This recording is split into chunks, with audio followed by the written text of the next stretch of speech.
오직 복음, 오늘 두 번째입니다. 복음을 모를 때 일어나는 일들, 제목을 말씀을 드립니다.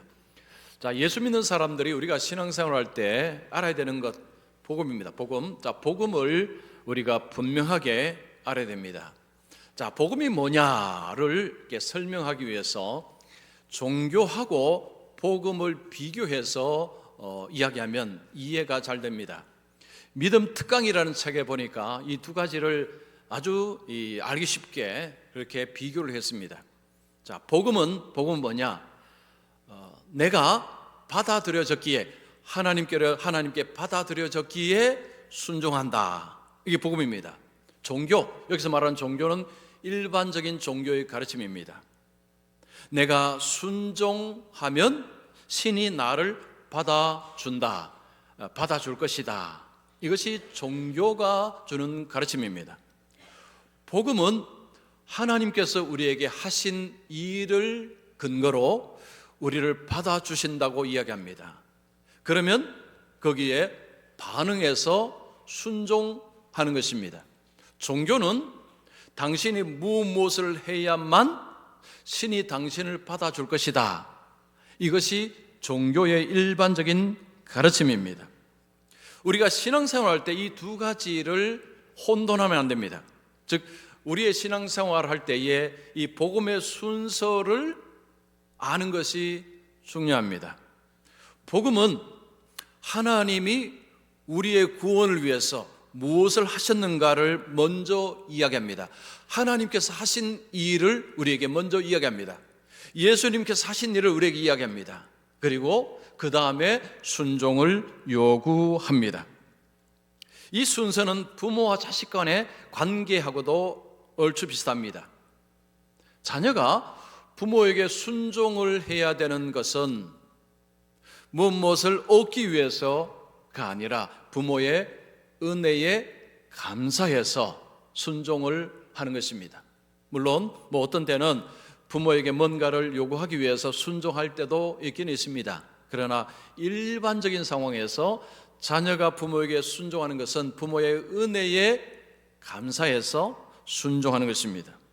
우리가 신앙생활 할 때에 우리가 순종한다는 개념도 하나님의 은혜가 먼저 오고 나서 그 다음에 우리에게 오는 것은 이게 순종이라는 것입니다. 이 순서가 바뀌면 문제가 벌어집니다. 자, 복음을 모르게 되면 어떤 문제가 벌어질까요? 오늘 세 가지로 말씀드립니다. 이 세 가지를 여러분 자신의 삶에 한번 이렇게 적용해 보시고, 나는 이 셋 중에 혹시 하나라도 이게 걸리는 게 없는지, 나는 이렇지 않는지 한번 보시면서 이 복음으로 신앙생활을 한번 다시 정돈하시면 좋겠습니다. 자, 첫 번째입니다. 복음을 모르면 자기 자랑을 한다. 복음을 모르고 신앙생활을 하게 되면 자기 자랑을 하면서 할 수 있다는 것입니다. 자, 27절 다시 보십시오. 그런즉 자랑할 때가 어디 있냐? 있을 수가 없느니라. 복음을 받아들이고 예수를 믿는 사람에게 자랑은 있을 수가 없다라고 이야기합니다. 왜 그럴까요? 하나님께서 먼저 다 하셨기 때문입니다. 즉, 우리의 구원을 위해서 하나님이 먼저 다 하셨기 때문입니다. 성경은 우리의 구원에 우리가 보탤 것이 없다라고 이야기합니다.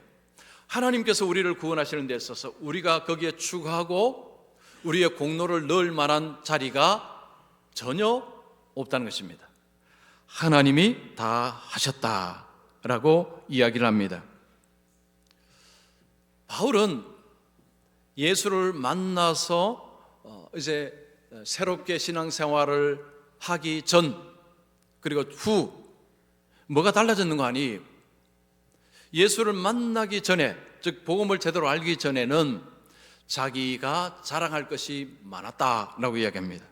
자, 바울은 무슨 자랑을 할 수 있을까요? 들어보십시오. 나는 8일 만에 할례를 받고 이스라엘 족속이요 베냐민 지파요 히브리인 중에 히브리인이요 율법으로는 바리새인이요 열심으로는 교회를 박해하고 율법의 의로는 흠이 없는 자라. 바울이 자랑하는 것은 가문, 혈통, 그리고 자기의 종교성, 종교적인 어떤 열심, 이런 것들을 자랑할 수 있다고 이야기했습니다. 즉 바울의 자랑을 듣게 되면 유대인일지라도 야, 바울 참 대단하다, 바울 참 탁월하다 라고 인정할 만한 것들, 이런 것들을 바울이 소유하고 있었다는 것입니다. 바울 시대에 유대인들 또한 자랑할 거리가 있어서 그들은 자랑을 했습니다. 무슨 자랑했는가 하니, 하나님은 우리만 선택했다, 하나님은 우리에게만 율법을 주셨다. 즉 다른 이방인 나라에는 하나님이 그렇게 하지 않았습니다. 근데 하나님이 우리 유대인을 선택하고 우리에게만 율법을 주시고 우리가 그 율법을 지키고 살아가는 가운데서의 자랑, 그 자랑을 유대인들은 했습니다. 그들의 혈통을 자랑했습니다. 그들의 선택받은 것을 자랑했습니다. 근데 바울은 복음을 가진 자는 이런 자랑은 아무런 의미가 없다는 것입니다. 자, 복음으로 신앙생활하는 사람은 이런 자랑할 수 있는 근거가 하나도 없다는 것입니다. 자, 왜 그럴까요? 27절, 28절 다시 보신즉 그런즉 자랑할 때가 어디냐, 있을 수가 없느니라. 무슨 법으로냐, 행위로냐 아니라 오직 믿음의 법으로니라. 사람이 의롭다 하심을 얻는 것은 율법의 행위에 있지 않고 믿음으로 되는 줄 우리가 인정하노라. 자, 바울은 하나님이 우리를 의롭다 하실 때에 무엇으로 그렇게 하시는가? 율법의 행위가 아니라 믿음으로라고 이야기합니다. 자, 율법의 행위라는 것은 율법에 순종해서 하나님이 나를 의롭다 하시는 것인데, 하나님은 그렇게 하시지 않는다는 것입니다. 율법에 순종해서 뭔가를 했다면 자랑할 거리가 있다는 이야기입니다. 그러나 하나님께서 의롭다 하실 때 누구도 자신이 뭔가를 했기에 하나님이 나를 받아주셨다라고 말할 수가 없다는 것입니다. 왜냐하면 하나님은 오직 한 가지 방법으로만 의롭다 하십니다. 그것이 바로 믿음입니다. 믿음으로만, 오직 믿음으로 우리는 의롭다함을 받습니다. 믿음은 행위가 될 수가 없습니다. 믿음은 반응입니다. 하나님이 하신 일에 대한 반응이 믿음입니다. 그래서 믿음으로 사는 사람은 자기 공로를 주장할 것이 하나도 없다, 이렇게 이야기합니다. 자, 그러면서 바울은 복음으로 신앙생활하는 사람이 자랑해야 될 것이 따로 있다고 이야기합니다. 자, 그게 뭘까요? 갈라디아서 6장 14절 말씀 우리 같이 읽습니다. 시작.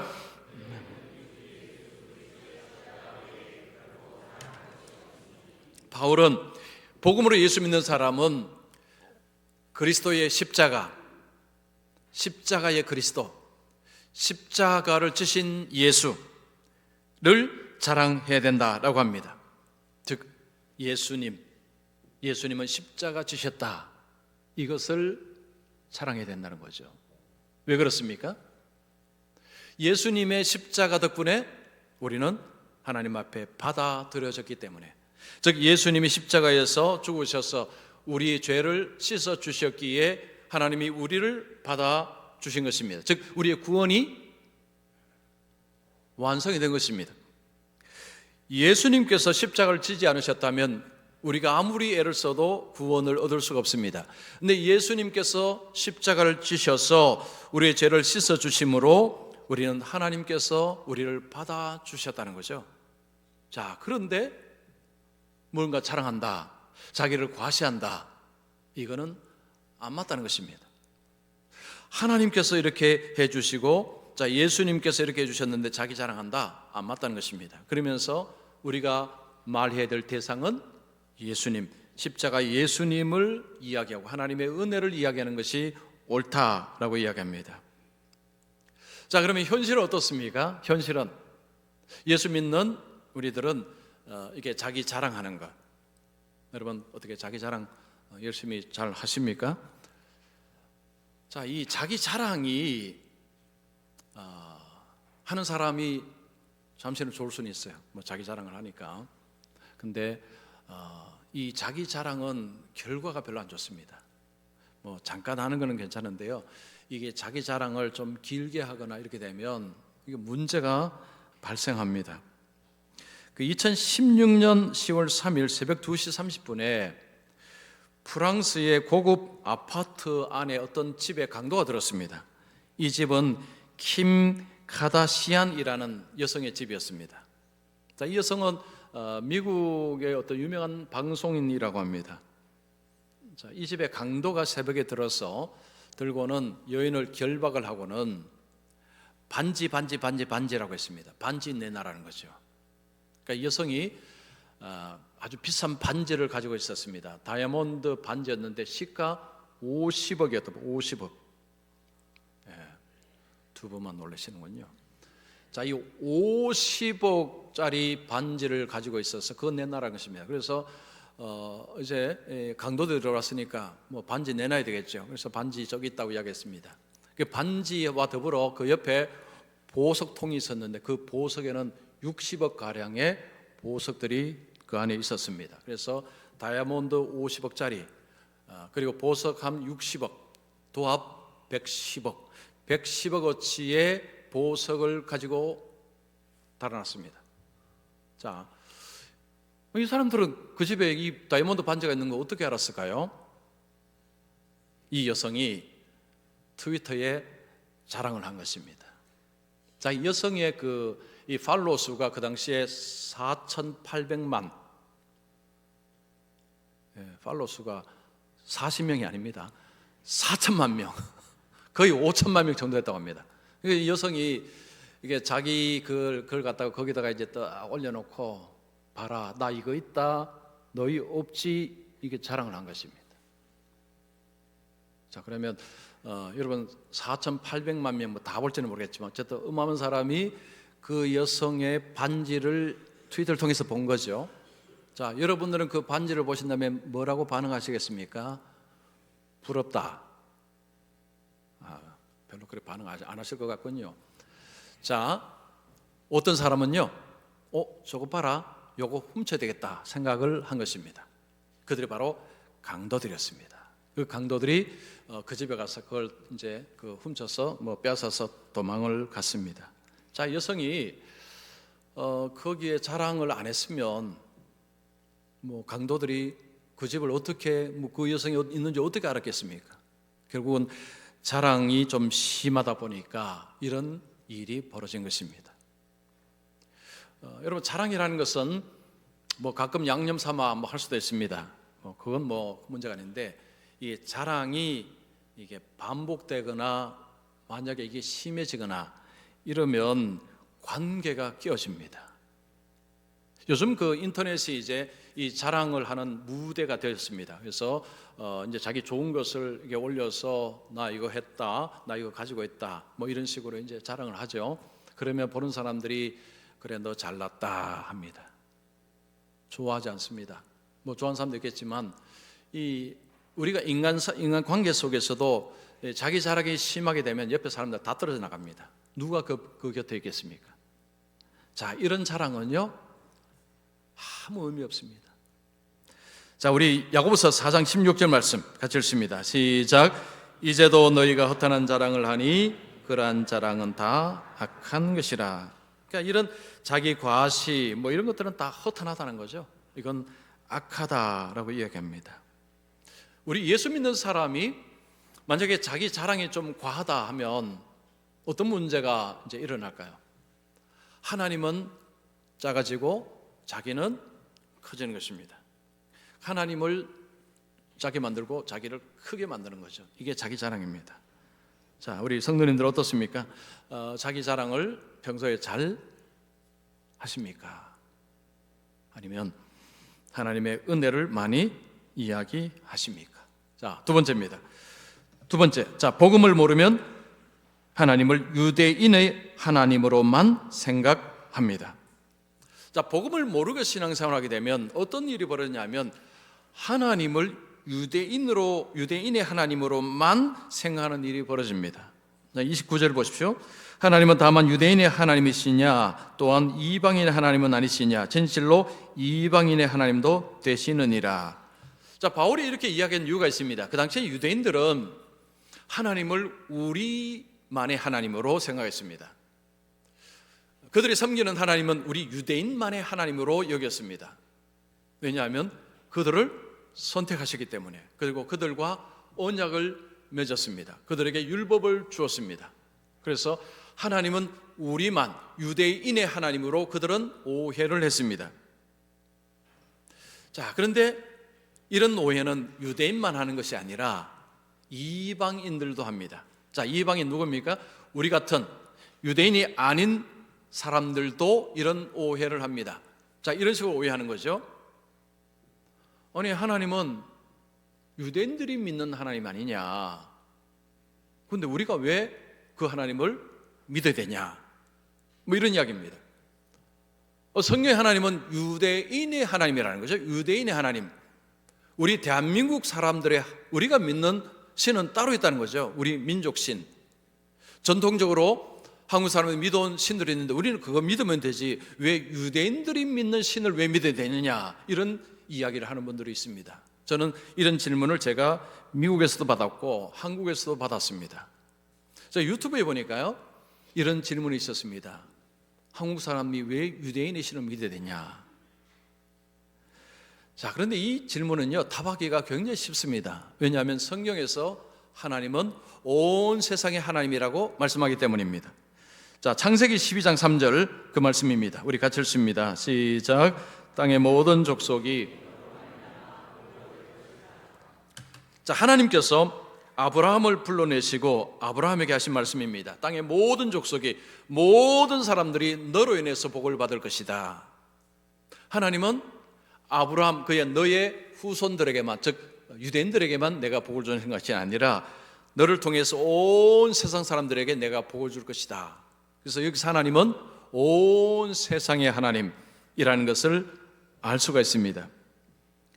자, 하나님은 처음에는 이스라엘 백성을 부르셨지만 그들만의 하나님으로 하나님은 내가 존재한다라고 말씀하지 않았습니다. 너희들을 불렀지만 너희들을 통해서 온 세상에 하나님을 전파하고자 한다. 그런 의도에서 유대인을 불렀습니다. 그래서 유대인들은 하나님의 부르신 목적을 그들은 오해를 했습니다. 즉 하나님은 우리만의 하나님이 아니라 온 세상의 하나님이라는 것을 그들은 그것을 제대로 이해를 못했습니다. 자, 이제 신약에 오면 하나님은 모든 하나님이라는 것을 명백하게 알 수 있습니다. 자, 오늘 본문 30절 보시면 할례자도 믿음으로 말미암아 또한 무할례자도 믿음으로 말미암아 의롭다 하실 하나님은 한 분이시니라. 자, 의롭다함을 받는 근거는 믿음입니다. 믿음. 혈통이 아닙니다. 유대인만 구원을 받느냐? No, 아니다는 거죠. 유대인이 아닌 사람도 구원을 받을 수 있습니다. 왜요? 믿음으로 하나님은 우리를 받아주시기 때문에. 즉 믿음이 있으면 한국 사람이든지 일본 사람이든지 하나님은 거기에 개의치 않는다는 것입니다. 믿음만 있으면 누구든지 하나님은 받으신다는 거죠. 그래서 오늘날도 많은 분들이 오해를 합니다. 유대인은 다 구원받을 것이다. 아니요, 그렇지 않습니다. 유대인 중에서도 믿는 자만 구원받습니다. 즉 예수님을 믿는 자만 구원받습니다. 우리 대한민국에 많은 신자들이 있습니다. 자, 왜 우리가 구원받습니까? 믿음으로. 하나님은 믿는 자를 받으시기 때문에. 그래서 지금 바울은 그런 이야기하는 것입니다. 하나님은 유대인의 하나님만이 아니다. 온 세상의 하나님이시나. 왜냐? 하나님은 믿는 자를 의롭다 하시기 때문에, 구원하시기 때문에 바로 그 이야기를 하는 것입니다. 그래서 혹시 여러분 주위에 이런 질문하는 분이 아마 있을 수 있습니다. 왜 당신은 유대인이 믿는 신을 믿느냐? 우리나라에도 신도 많은데 왜 그 신 믿느냐? 그런 질문할 때에 이렇게 답하십시오. 하나님은 혈통을 따지시는 분이 아니시다. 믿는 자는, 믿음을 가진 자는 하나님이 다 받으신다. 그래서 한국 사람일지라도 하나님을 믿고 구원을 받는 것이다. 그래서 하나님은 유대인만의 하나님이 아니십니다. 복음을 안다면 왜 유대인의 하나님을 믿느냐? 이런 이야기 안 합니다. 복음을 안다는 것은 하나님이 모든 세상의 사람들을 다 받으시는데, 자, 믿음 있는 자는 혈통, 인종 상관없습니다. 하나님은 다 받으십니다. 그래서 하나님은 온 세상의 하나님이시다. 이것이 바로 복음이 말하는 것입니다. 자, 세 번째입니다. 복음을 모르면 율법을 무시한다. 자, 복음을 모르고 신앙생활하게 되면요, 율법을 무시하고 버리고 신앙생활할 수 있습니다. 자, 31절 보시면, 그런데 우리가 믿음으로 말미암아 율법을 파기하느냐? 그럴 수 없느니라. 도리어 율법을 굳게 세우느니라. 바울은 예수 믿고, 자, 복음을 통해서 예수를 믿는 사람들은 복음을 버리지 않는다, 복음을 오히려 높이 세운다라는 이야기를 합니다. 자, 바울이 왜 이런 이야기를 하느냐 하면, 바울은 믿음으로 구원을 받습니다라고 이야기할 때에 사람들이 이런 생각하는 거죠. 믿음으로 구원을 받으면 그러면 율법을 지킬 필요가 없네요 라고 하는 것입니다. 율법을 지킴으로 구원을 받는 것이 아니라 믿음으로 구원을 받는다고 하니까 그러면 율법을 지킬 필요가 없어진다고 생각하는 것입니다. 유대인들은 바울을 비난했습니다. 믿음으로 구원 얻는다고 그럼 율법을 버리느냐? 바울은 아니다는 것입니다. 여러분, 복음으로 예수를 믿는 사람, 믿음으로 구원을 받는다고 하는 사람은 율법을 버리고 사느냐? 바울은 그럴 수 없느니라. 절대 그렇지 않다는 것입니다. 복음에서 율법이 무슨 일을 하느냐? 자, 20절, 앞에 20절 보시면 율법으로는 죄를 깨달음이니라 라는 말씀이 있습니다. 이 복음을 믿는 사람들의 율법은 우리에게 어떤 역할을 하느냐 하면 율법을 지키지 않을 때 내가 죄인이구나 라는 것을 깨닫게 하는 것입니다. 여러분, 나라에 법이 없으면 뭘 어기는 줄 모르니까 죄인이 없습니다. 사람을 죄인으로 유죄 판결 못합니다. 법이 있어야 그게 가능합니다. 그래서 우리나라에 법이 있습니다. 그 법을 어긴 자를 유죄하고 그 다음에 감옥에 들어가고 그렇게 하는 것입니다. 마찬가지입니다. 자, 율법이 없으면, 율법을 던져버리면 그러면 자신이 뭘 잘못하는지, 자신이 죄인인지도 알지 못합니다. 그러면 무법한 대로 살게 됩니다. 그러면 어떻게 살까요? 사사기 백성들처럼 자기 소견에 옳은 대로 행하니라. 자기 멋대로 살아가는 것입니다. 그러나 율법이 있으면 이게 삶의 기준입니다. 율법을 통해서 내가 하나님의 뜻을 행하지 못했구나, 내가 하나님 말씀을 지키지 못했구나, 내가 문제구나. 그리고 또 한 가지, 내가 하나님의 말씀을 지키지 못하는 사람이구나, 즉 무능력한 자이구나 라는 것을 깨닫게 됩니다. 자, 그래서 율법은 우리 자신이 무능력한 자, 하나님 앞에서 하나님의 선한 뜻을 행할 수 없는 자임을 깨닫게 만들고 그 다음에 우리를 예수님께로 인도합니다. 그래서 갈라디아에서는 율법을 초등교사라고 이야기합니다. 초등교사. 우리를 예수님께로 인도하는 역할을 하는 것이 바로 율법이라는 거죠. 내가 죄인이구나, 내가 문제가 많구나. 그러면 어떻게 하지? 바로 예수님이 우리를 위해서 하신 그 엄청난 일을 우리는 붙잡게 됩니다. 예수님의 십자가가 어떤 사람에게 효력이 있느냐 하면 내가 죄인입니다 라는 사람에게 효력이 있습니다. 제가 몇 번 설교 통해서 말씀드렸죠. 내가 죄인입니다 라는 것을 깨닫지 못한 사람은요, 예수님의 십자가가 무슨 의미가 있는지를 전혀 모릅니다. 알 수가 없습니다. 내가 죄인이고 내 힘으로는 구원을 얻을 수 없다는 사실을 깊이 인식하는 자만이 예수님의 십자가가 무슨 의미인지를 알 수가 있습니다. 그래서 율법은 우리를 죄인으로 우리에게 이야기하고요, 그 죄인 된 자는 나는 안 되겠구나, 예수님이 십자가에서 하신 그 일이 바로 나 같은 자를 위해 사신 것이구나 라는 것을 깨닫게 되고 예수님을 믿고 붙드는 자가 된다는 것입니다. 자, 그러면 이 믿음으로 산다는 것은 그냥 믿습니다라고 하는 삶이 아니라는 거죠. 이런 죄인을 위해서 예수님이 나를 대신해서 죽으셨다. 그 다음에 예수님, 내가 어떻게 살아야 됩니까? 라고 묻게 됩니다. 만약 어떤 사람이 여러분에게 엄청난 은혜를 끼쳤습니다. 그럼 이렇게 묻겠죠. 왜 왜 저게 이렇게 은혜를 베푸셨습니까? 이건 당연한 질문입니다. 율법이 우리를 죄인으로 정죄할 때에 우리를 예수님을 보라는 거죠. 너는 예수님을 봐라. 예수님이 너를 위해서 죽으셨다. 그때 그러면 하나님 왜 하나님의 아들이 왜 저렇게 나를 위해 왜 저렇게 죽으셔야 됩니다? 하나님께서 왜 나를 위해서 이렇게 하십니까? 라고 질문이 나오는 거죠. 그래서 그때 우리는 주님께 귀를 기울이며 주님의 말씀을 우리는 따라서 살려고 합니다. 주님의 말씀이 곧 하나님의 말씀이죠. 자, 그래서 믿음으로 산다는 것은요, 자기 마음대로 사는 삶이 될 수가 없습니다. 믿음으로 사는 삶은 하나님의 말씀을 따라가게 되어 있습니다. 예수님이 이 땅에 오셔서 율법을 온전히 지키셨다는 것, 그래서 우리가 예수님을 따른다는 것은 율법하고 상관없는 삶이 아니라는 것입니다. 자, 마태복음 5장 17절 말씀 우리 같이 읽겠습니다. 시작. 내가 율법이나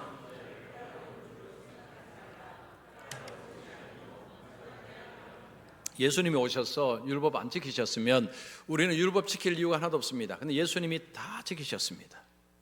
우리 대신 예수님이 다 지키셨습니다. 예수님은 율법에 온전히 순종하시고 자신의 몸을 내어주셨습니다. 그래서 우리를 대신해서 순종하시고 죄도 용서해 주시고, 그래서 우리를 온전히 용서하실 수 있는 분이 바로 예수님 한 분밖에 없습니다. 세상에 누구도 이런 일을 할 수 없습니다. 믿음으로 산다는 것은 그 예수님이 행하신 그 일에 대해서 고맙고 감사하며 사는 삶입니다. 이게 복음의 삶입니다. 복음은 이제 나 구원받았으니까 이제 나는 내 마음대로 살아야 되겠네. 그건 복음을 모르는 소리입니다. 그런 이야기를 하는 분들이 종종 있긴 있어요. 이제 나는 뭐 구원받았으니 그러면 그냥 이 땅에서 잘 먹고 잘 살고 돈도 많이 벌고 뭐 이러면 좋지. 여러분 그렇지 않습니다. 그 복음의 오해입니다. 복음은 너는 죄인인데 예수님이 너를 위해서 죽으셨다. 이제 너는 주님을 위해서 살아야 된다. 그걸 이야기합니다.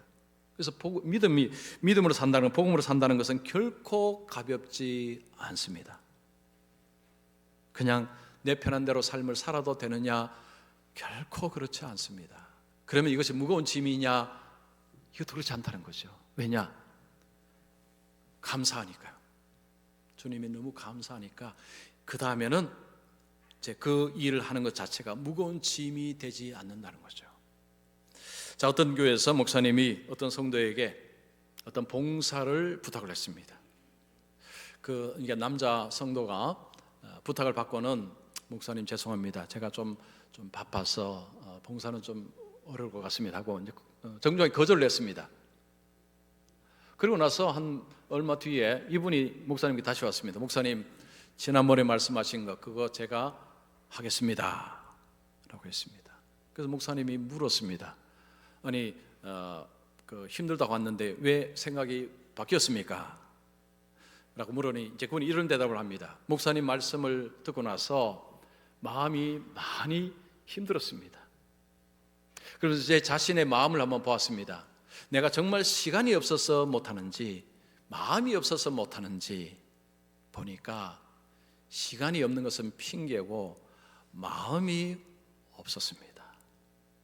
그냥 이렇게 쭉 살다가는 이건 아니다, 나중에 후회할 것 같아서 다시 하기로 마음을 먹었습니다 라고 했습니다. 자, 목사님이 그 성도에게 질문 하나 합니다. 성도님, 제가 질문 하나 하겠습니다. 만약에 성도님이 나중에 몸이 아파서 큰 질병으로 인해서 교회에 나오지 못하게 된다면 가장 하고 싶은 것이 무엇일 것 같습니까? 자, 여러분 한번 생각해 보세요. 우리 성도님들이 이제 교회 나올 수 없습니다. 몸이 너무 그래서 병원에 계시든지 집에 계시든지, 자, 그렇게 될 때 여러분 가장 하고 싶은 게 뭘까요? 그게 바로 교회당에서 예배 드리는 것이라고 합니다. 예배 드리는 것. 저는 이런 이야기요, 우리 성도들에게 제가 이런 이야기 좀 들었습니다. 병원에 신방 갔을 때 그런 이야기 한 분이 계십니다. 정말 내가 이제 교회당에 갈 수 없는 상태가 되면요, 주일날 여러분 이 예배당에서 이 예배 드리고 싶다는 거죠. 너무 이 갈망이 크다는 것입니다. 몸이 건강할 때는 뭐 언제든 옷을 줄 때는 뭐 오늘 아니면 다음 주 하면 되고 별로 이 가치를 못 느끼죠. 그런데 못하게 될 때는 이 주일날 예배가 그렇게 드리고 싶은 예배라고 합니다. 또 하나 질문합니다. 몸이 아프긴 하지만 그래도 교회는 나올 수 있습니다. 몸이 아픈데 교회를 나올 수 있다면 그러면 뭐가 후회가 될까요? 그때 이분이 대답합니다. 아마 봉사 안 한 게 후회될 것 같습니다. 제가 그 생각했습니다라는 거죠. 그렇습니다. 힘이 있을 때 내가 그때 할 걸, 이런 후회를 많이 한다고 합니다. 여러분, 믿음으로 산다는 것은 편하게 여러분 편하게 신앙생활하는 거 아닙니다. 편안함, 편리함, 이거 신앙생활에 독이 될 수 있습니다. 믿음으로 산다는 것은 하나님이 엄청난 일을 행하신다는 것이 먼저 우리 속에 훅 들어왔습니다. 하나님이 너를 위해서 이렇게 하셨다. 이제 너 어떻게 하겠느냐? 그걸 받든지 안 받든지 둘 중 하나입니다. 자, 받았습니다. 주여 믿습니다. 나를 위해서 하셨습니다. 그 다음에 그러면 제가 그 다음에 뭘 해야 되죠? 자, 여기서 우리가 이제 이 믿음의 삶이라는 것이 순종으로 연결이 된다는 거죠. 자, 여기서 우리가 주의해야 될 것은요, 다 똑같지 않습니다. 다 다릅니다. 모두가 다릅니다. 다른데 한 가지 공통점인 것은 뭐냐? 이제는 내 마음대로 못 산다는 거죠. 내 하고 싶은 대로 살 수가 없습니다. 왜냐? 믿음이 들어왔기 때문에. 여러분, 이게 믿음입니다. 복음으로 신앙생활 한다는 것은 믿음으로 신앙생활하는 것입니다. 그 믿음으로 신앙생활하는 핵심이 뭐냐? 예수 그리스도의 십자가가 있습니다. 이것이 하나님께서 나를 받아주신 핵심이 되는 것이고, 거기에 반응해서 살아가는 것이 신앙생활의 삶입니다. 자, 복음. 자, 정리합니다. 여러분, 복음을 모르게 되면 첫 번째 뭘 한다고 했습니까? 자기 자랑을 대답해 주세요. 자기 자랑을 잘합니다. 자, 두 번째, 복음을 모르게 되면 하나님을 유대인의 하나님으로만 오해를 많이 합니다. 자, 세 번째, 복음을 모르게 되면 율법을 무시하고 버리고 살 수 있습니다. 자, 지난주 오늘 이 복음에 관해서 분명하게 말씀드렸습니다. 이 복음을 잘 정리하셔서 순서 바꾸지 마시고요. 내가 뭘 잘해야지만 하나님의 복을 주시고, 이건 복음이 아닙니다.